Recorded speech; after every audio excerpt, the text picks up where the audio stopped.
Sir जिस दिन election हो रहा है बीजेपी बढ़त दिखाई दे रही है, कैसे देखते हैं? सबसे पहले तो भारतीय जनता पार्टी के लोगों को जीत मिली है, उन्हें बधाई, और आशा करता हूं कि जो जनादेश दिल्ली की जनता ने उन्हें दिया है उसकी वो प्रतिपूर्ति करेंगे।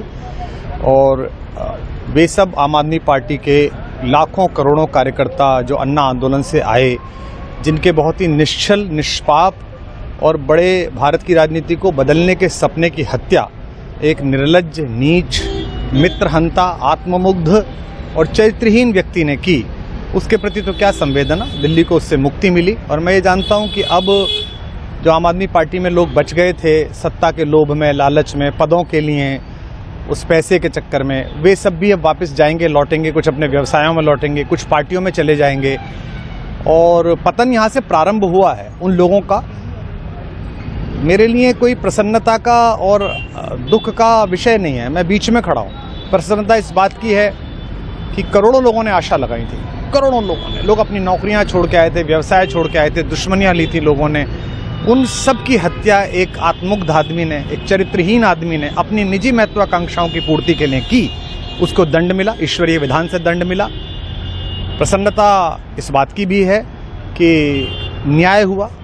आज जब कहना नहीं चाहिए, लेकिन आज टीवी पर जब जंगपुरा का निर्णय आया और सामने दिखाई दिया कि मनीष हार गया, तो सदा तटस्थ रहने वाली और राजनीति से विरत रहने वाली मेरी पत्नी जो है, उसकी आंख में आंसू आ गए, वो रोने लगी। क्योंकि उसी से उसने कहा था कि अभी तो है ताकत, और उसने कहा था भैया ताकत सदा तो नहीं रहती। तो ये अहंकार आशा करता हूँ अगले लोग नहीं करेंगे, जो बाकी दल है वो नहीं करेंगे, इससे सबक लेंगे।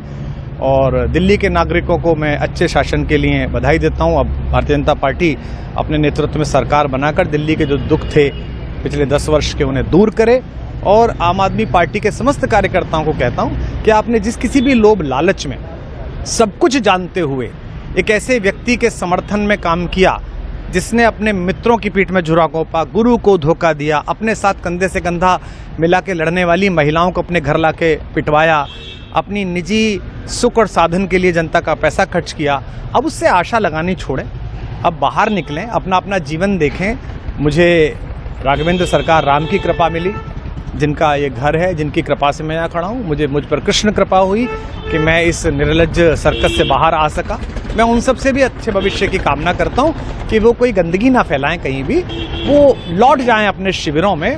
जिस तरह माधव को, कृष्ण को दूत देखकर भी भरी सभा में अट्टहास करने वाला दुर्योधन जो ये कहता था, सुचिग्रम नैव दास्यामि बिना युद्धे न केशवः, बिना युद्ध के 5 गांव भी नहीं दूंगा, आज वो अपनी सीटों के लिए तरस रहा है।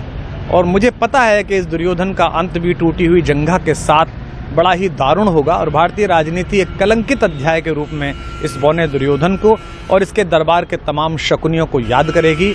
मैं उनकी मुक्ति की कामना करता हूं कि ईश्वर उन्हें इस दुख से बाहर निकाले, और समस्त लोगों को बधाई देता हूं कि चलिए अंततः न्याय हुआ। सर बात करें दिल्ली के चुनाव या यूपी के उपचुनाव मिर्जापुर को लेकर, चुनाव आयोग पर तमाम तरह के आरोप लगाए जा रहे हैं। अखिलेश यादव ने कल कहा कि वहाँ उपचुनाव में मिलकर, ये राजनीतिक विषय है, इस पर मैं राजनीतिक कार्यकर्ता नहीं हूँ, तो इस पर मेरी टिप्पणी शोभनीय नहीं है, वो आपस में सब जाने। लेकिन दिल्ली के चुनावों को लेकर एक मिश्रित प्रतिक्रिया है। दुख है कि अन्ना आंदोलन से एक ऊर्जा जो पैदा हुई थी, जिससे देश में एक सकारात्मक बदलाव हो सकता था, एक वैकल्पिक राजनीति हो सकती थी, उसकी हत्या एक अहंकारी आदमी ने, एक आत्ममुग्ध और असुरक्षित आदमी ने कर दी। मैं आशा करता हूं कभी ना कभी भारत में ऐसा सूर्योदय किसी न किसी दल में अवश्य होगा, जो भारत को जहां पहुंचना है वहां पहुंचाने का मार्ग प्रशस्त करेगा। बहुत धन्यवाद।